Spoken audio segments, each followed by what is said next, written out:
Before you are a leader, success is all about growing yourself. When you become a leader, success is all about growing others. Jack Welch said that once. Ladies and gentlemen, welcome to the Moving Forward Leadership Podcast, episode 52, Managing Explosive Growth with Jacob Baadsgaard.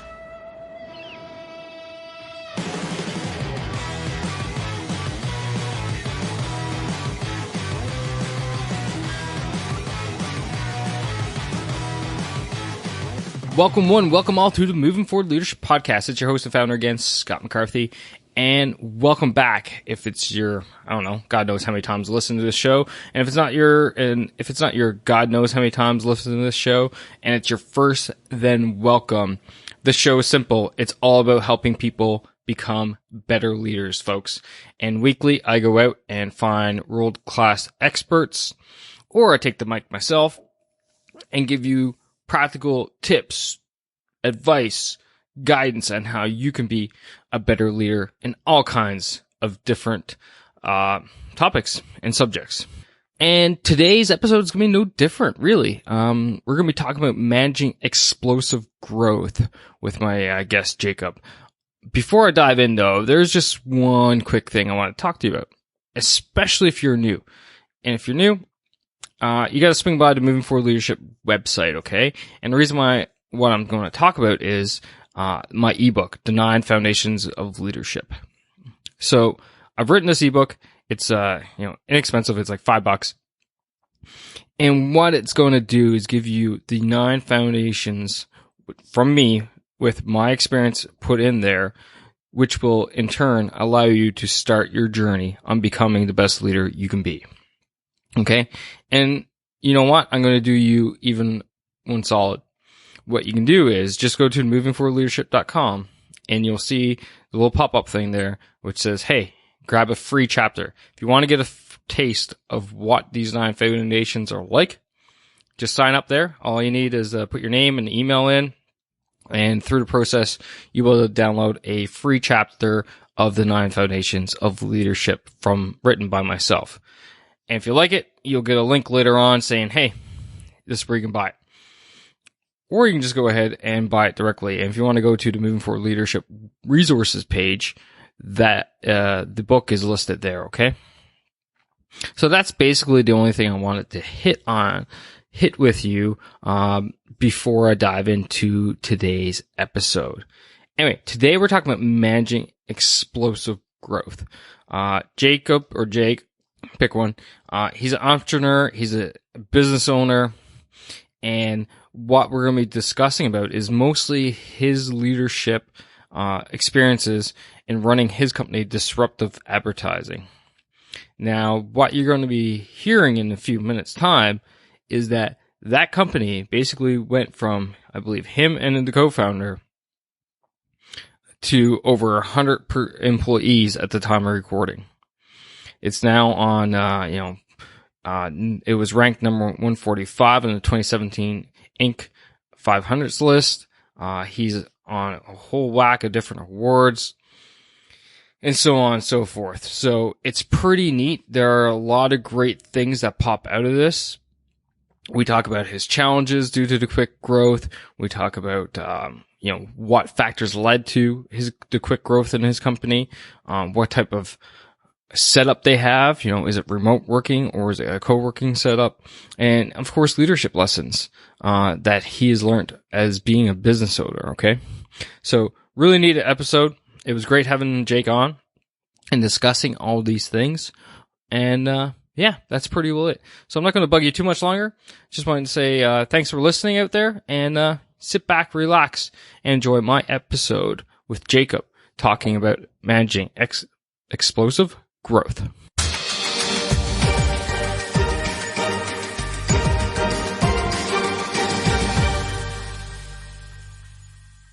Hey, Jacob, man, welcome to the Moving Forward Leadership Podcast. Great to have you here. Thanks for having me here, Scott. Oh, yeah. It took a little bit of work for us to get our schedules lined up, but here we are nonetheless, and it's going to be well worth it, I do believe. Pretty excited for this show today. Agreed. Yeah. So the first thing I like to do with all my guests is, get them to give a little bit of their background, where they come from, who they are, how they got basically to where they are today. So why don't you start us off with that? Yeah, you bet. I'm from Utah. I actually come from a family with 10 kids in it, 6 out of Oh, 10.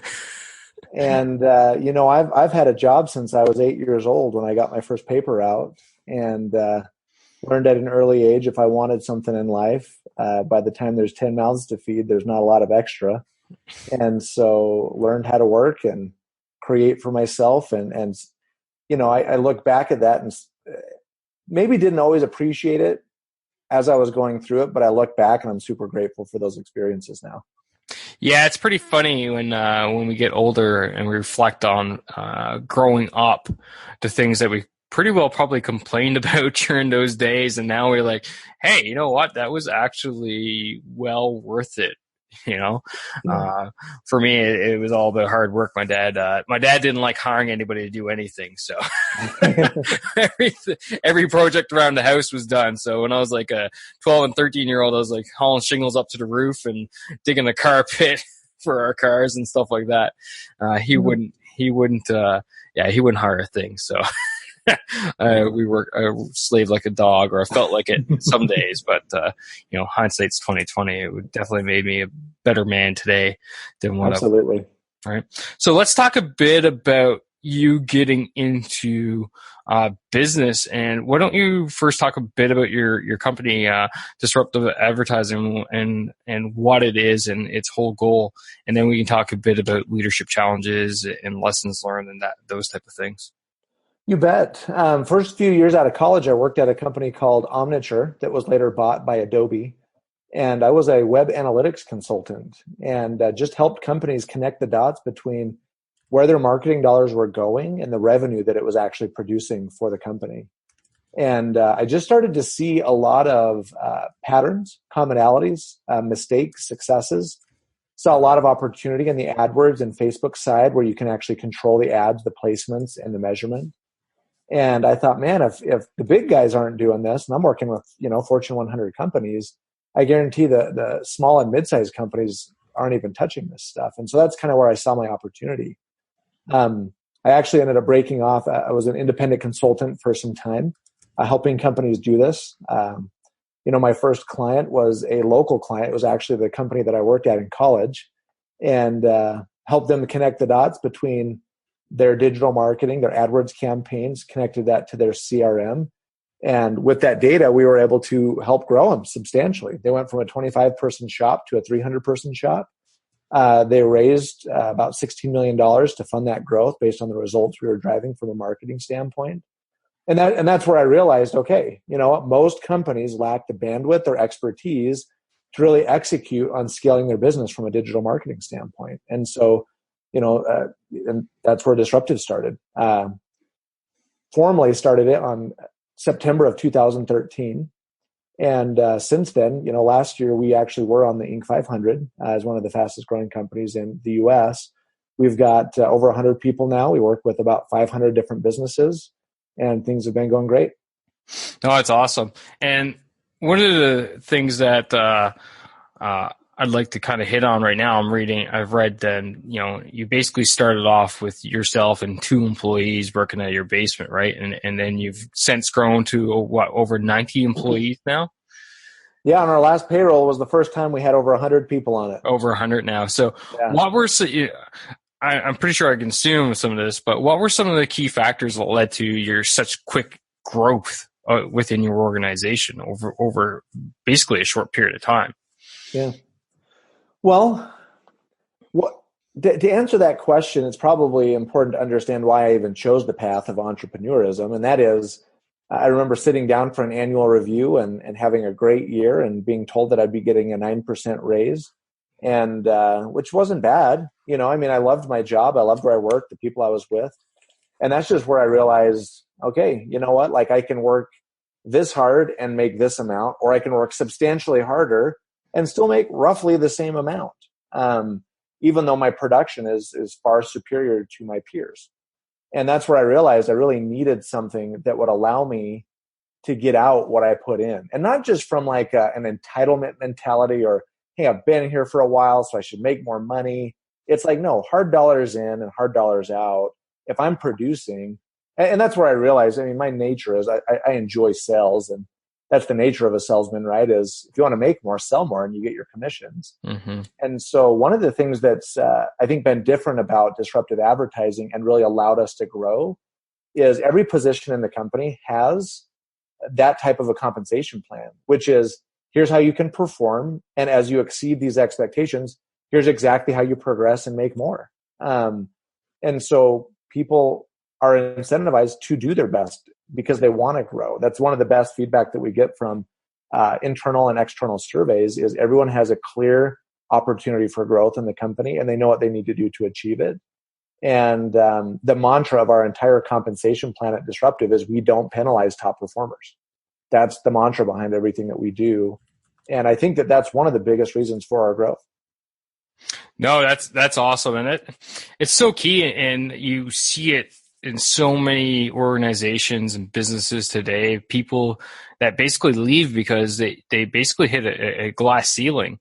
Yep. Whether that's imposed by the organization or imposed due to other factors such as family requirements and so on and so forth. Like I got a buddy here in town, and the last conversation he and I had, he's starting to look for another job because he's hit that so-called glass ceiling within his organization as it is right now, and they're basically not really willing to bend to help support him, and he doesn't see any further opportunities for growth. And he's a very high performer. Like he's done very well for his organization, but the high probability is they're going to lose him. So a clear understanding of growth and ability for people to move forward, I think is really critical for any person in any organization to have a good morale and a good solid base for their employees. So you minimize that turnover. Wouldn't you agree? Absolutely. Absolutely. Yeah. So what have been some of the challenges that you faced, though, due to this quick growth in personnel as the founder and CEO of your company, and how you've gotten around them? There's probably more challenges than we would have time to get through. It's not always sunshine and roses, right? Yeah. But the challenges to me is what makes it fun and interesting on a daily basis, right? Yeah, absolutely. There's a lot of challenges that have come with that growth and just business in general, right? This is my first time being a business owner, a CEO. We're not a large company, but going from a solopreneur to having an organization of this size, I mean, I'm definitely not doing the same things that I was a year ago or even 2 or 3, and which is part of what I love is the opportunity to learn and grow and to develop my own skill set.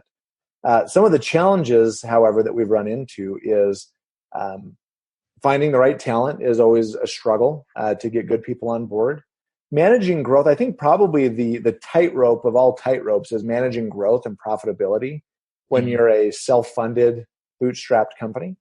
And I don't like to leverage debt tools. We haven't raised capital, and so really balancing that line of, hey, I'd like to still make a good living myself and be progressing. That's probably been one of the biggest challenges is walking that tightrope of maintaining growth and margin along the way. And that one is, man, you think that there's simple solutions and business books would have you believe that, but it's not even close. Rough. Yeah. Not even close. I come from a military background, so I don't have that exact problem as what you have. But at the same time, it definitely is. I can see how that would be extremely difficult because at a certain point, it's got to be basically a law of diminishing returns has to hit, and essentially, as you hire more people, the return on your essentially your investment it starts diminishing over time. It can, and that's what we try to avoid is if you can maintain the same percentage and grow it, that gets really exciting really fast. Yeah, absolutely. But then all of a sudden, as your organization grows, so does all the other requirements and administrative requirements that essentially doesn't really add to your bottom line, right? And that's kind of what you're getting at and requiring the balance your margins, is right? Well, and that's I think kind of takes us down to the meat of that. Balancing profitability and growth is the emotional component behind that is you want everyone else in your organization to be winning, right? Yeah. and I want to be winning at the same time. And the challenge as still a fairly young leader, and kind of growing this organization, what I've realized is that too often I have lacked the courage or the skill set to really establish those expectations, especially for senior people that I've brought on into the organization, in terms of, hey, here's really what your performance needs to look like in order for this to make sense, rather than trying to keep them happy, and bringing that level of accountability to the relationship and having the courage to do that as a leader is an area that I've really struggled in. That's been a hard one for me. No, and you're not the only one, and it is common, especially for relatively new leaders or younger leaders, and especially when age comes into a factor. I find often people have a little bit more difficult time in ensuring that accountability and ensuring that people are basically toeing the part of the line. But over time, definitely through basically for me, clear communication is definitely an essential point in making sure that the organization keeps running in the right direction, which kind of dovetails into the next question I was going to have for you is, what are some of your communication ways of communicating with your people to make sure that your vision is getting down to them and they're basically following what you believe the company should be moving? Yeah. We do a lot of the standard things, such as I lead a company meeting once a month to keep everybody on the same page. We have an executive meeting every other week. And then we have a senior staff meeting once a month as well for the more senior people in the organization to stay apprised of what's going on. I run the business in that I'm not afraid to open up the P&L and show everybody what's going on. I think accountability is great. It's good for me as the owner of the company. It's good for everybody else. And those are some of the standard ways that we do that. I think setting and maintaining the vision of the company is ultimately one of my biggest responsibilities, right? And if I don't have a clear vision of what that is, I'm certainly not going to be able to set that for everyone else. And one of the things that's actually been pretty fun is our annual goals are not something that I typically just set myself and say, hey, this would be a great number to get to. Let's go for it. We go through the process of getting all of the team's individual goals and then just aggregating those up together so that we've got a goal that we came to together, so that it's not Jacob's vision, right? This is the company's vision. And last year was interesting because we had established a goal to get to our first $1 million a month in recurring revenue. And for most of the year, I thought, there's no way we're going to hit this goal. Like, I don't know how we're going to get there. And I always thought about it as kind of my goal for the company. And I remember towards the end of Q3, early Q4, I said, hey guys, like, I don't think we're going to hit this. And that's probably okay for reasons X, Y, and Z. And, trying to convince myself and everyone else that it's okay to not hit the goal that we had established. Right. And it was an awesome learning opportunity for me, because in Q4, the way that my team stepped up and performed in a way that I didn't even know they were capable of. And not only did we hit, but exceeded that goal. And realized that was the moment where I realized this is no longer my vision. This is no longer my company. These are not my goals. This is our company. This is our vision. And these are our goals. And that was an awesome, I think, transition for us as a company to learn that. That's, yeah, definitely. Those are some really great takeaways there. And especially the whole thing about, basically empowering and involving the greater organization in the goal setting. I think it's very crucial, because as a leader, sometimes you can be a bit disjointed from the ground truth, right? And in that way, you're basically enabling your people to keep you accountable and you level-headed to not basically run to the clouds, as one of my right-hand men like to refer to me as being in the cloud. But at the same time, a bit of realism in the goal setting, but then as well, you're still putting your vision out there and ensuring that it's touched. So that's definitely awesome and a key takeaway for the audience out there, to involve their people and get their feedback and solicit it, and rolling it up.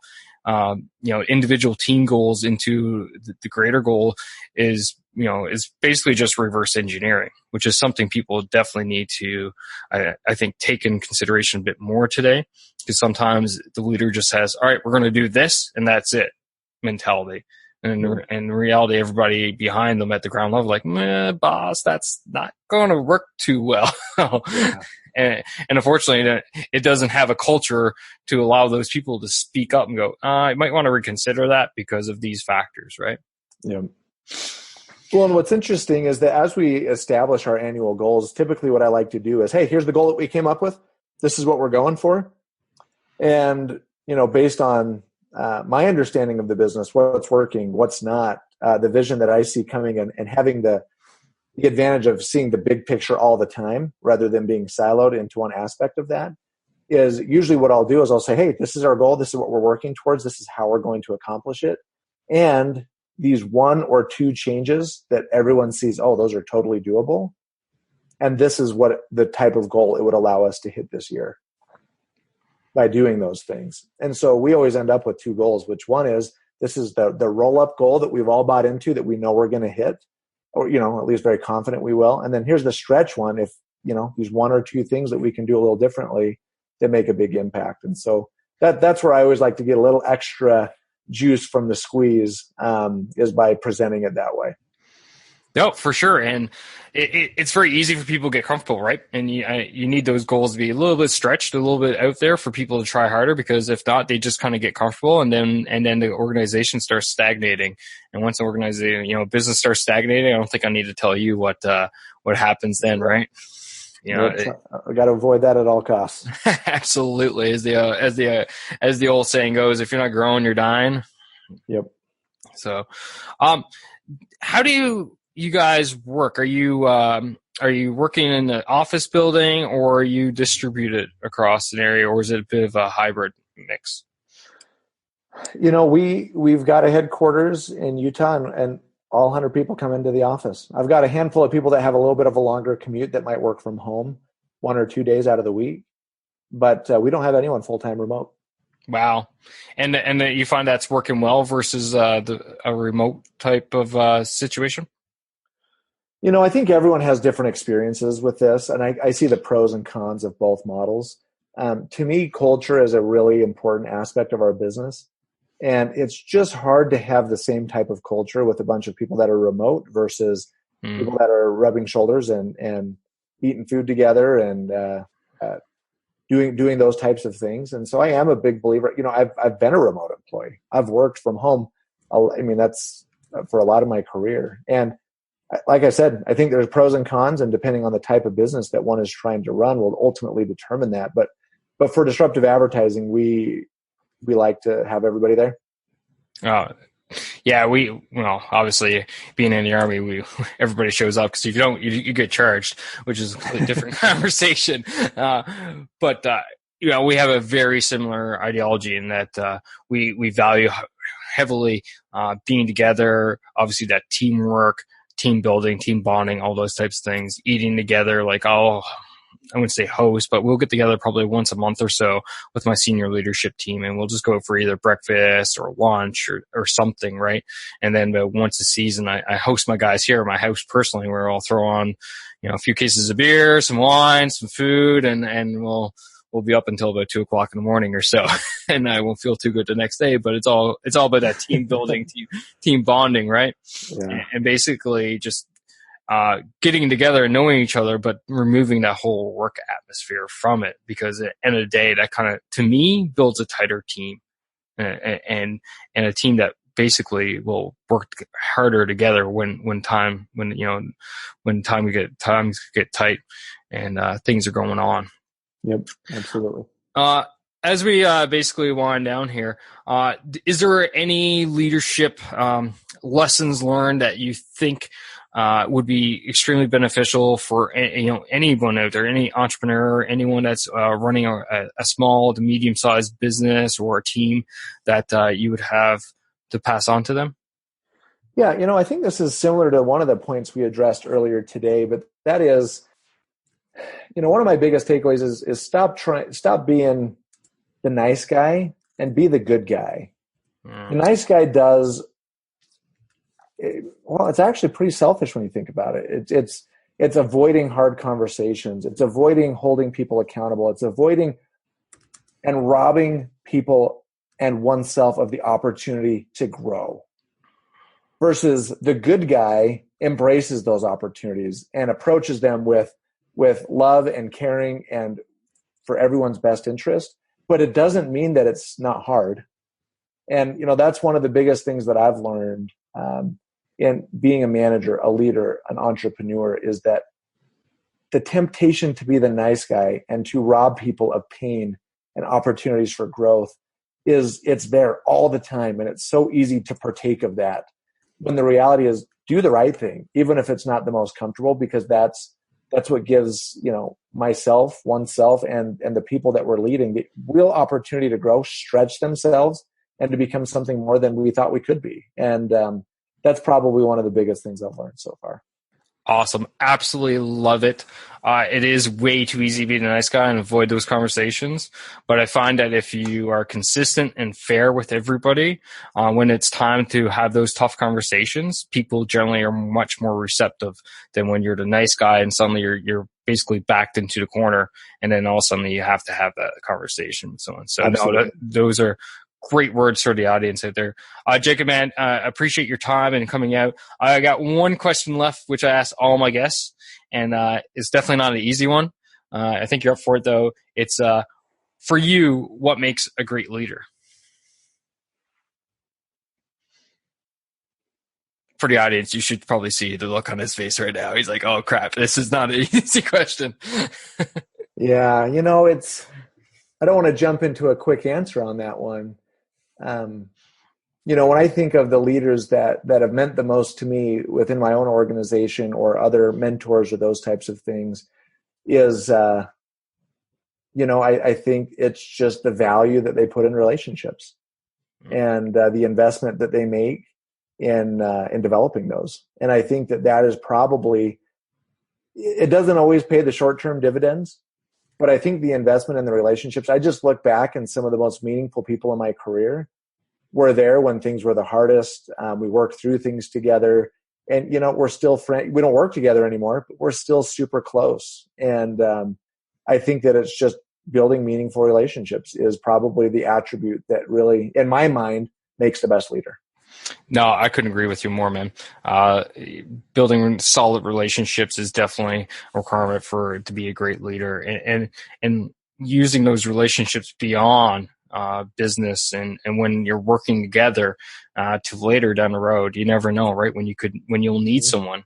And at the end of the day, if you got a good solid foundation of that relationship, people will go to extra mile and help you out when times are tough, or vice versa for them. So great words of advice for the listeners out there. Jacob, man, again, I thank you for taking your time. At this point in the show, I flip the mic over and allow you to go ahead and tell us all about you, where we can find you. Feel free to give your business a shameless plug as you please. Let us know where people can reach out to you. Yeah, you bet. I mean, at the end of the day, disruptive advertising is a great fit for companies that are looking to grow and scale. And we plug into the existing marketing team to provide bandwidth and expertise where you may currently lack that. Areas that people typically come to get help with are analytics, making sure that you can connect the dots through to revenue, getting help with Google AdWords or Facebook ads to scale, figuring out how to perfect your website so that when people come there, they actually buy from you or fill out the lead form. And, the best thing that we can do is we always put together a complimentary 12-month growth plan for anyone that's interested and sincere in exploring that. And you can reach us by just going to disruptiveadvertising.com, and we'd love to chat. Awesome. For the audience, there's always make it easy for you guys. If you just go to show notes, movingforwardleadership.com/52, the link for Jacob's website and everything else is going to be in the show notes there. So again, just go to movingforwardleadership.com/52.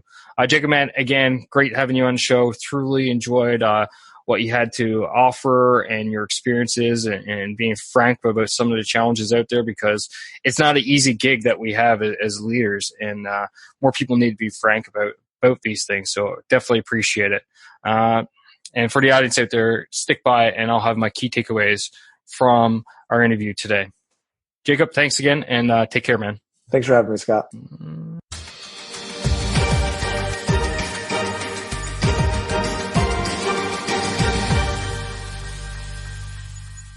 everybody, I hope you enjoyed that interview there with Jacob.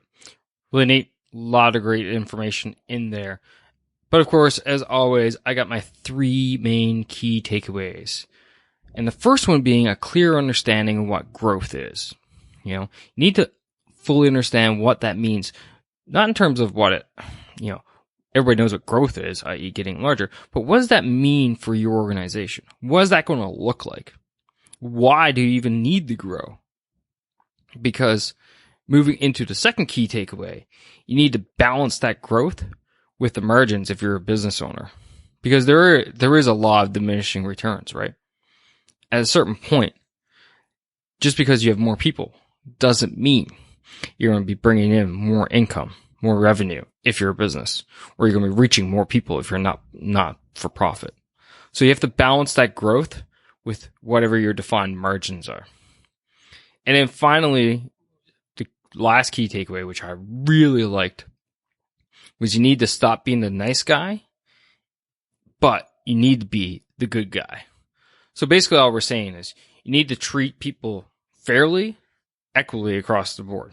You have to treat everybody the same, but at the same time, when push comes to shove, you as the leader, you need to make those hard decisions. And sometimes that means letting someone go. Sometimes that means disciplining them so they stop making the mistakes that they're currently making. Right? Sometimes that means giving someone a pat on the back for a job well done. Regardless of what it is, you need to stop being that nice guy, the guy that says yes all the time, or girl. But you need to be the good person. The one that people know that regardless of the decision that you make, in the end, you truly believe it's fair. And that's pretty well it, folks. Again, if you want to check out the show notes, swing by movingforwardleadership.com/5252, and it'll all be there. And if you really enjoyed this episode, you enjoyed the podcast, remember, R squared, S squared. R squared. Rate and review. Because this will actually help the show get a little bit more exposure and in turn allow me to help more people. Okay, that's R squared. S squared. Share this with someone. Go ahead. Fire it on their Facebook page. Tweet it to them. Instagram, I don't know. Whatever form of social media. Heck, let's go old school. Text the episode to them, right? But share it with someone who you think could resonate to this episode. They could learn something from it. And then finally, subscribe. And you can easily do that by going to movingforwardleadership.com/subscribe. So that you don't miss another episode. Because, folks, this podcast is going to be here for quite some time. And I am truly here to help you become a better leader. That's all I got. Hope everybody's doing well. For those in the northern hemisphere, hope you're enjoying summer. Those in the southern, I hope winter isn't too bad. But anyway, folks, as always, keep pushing, keep trying, keep moving forward. Take care.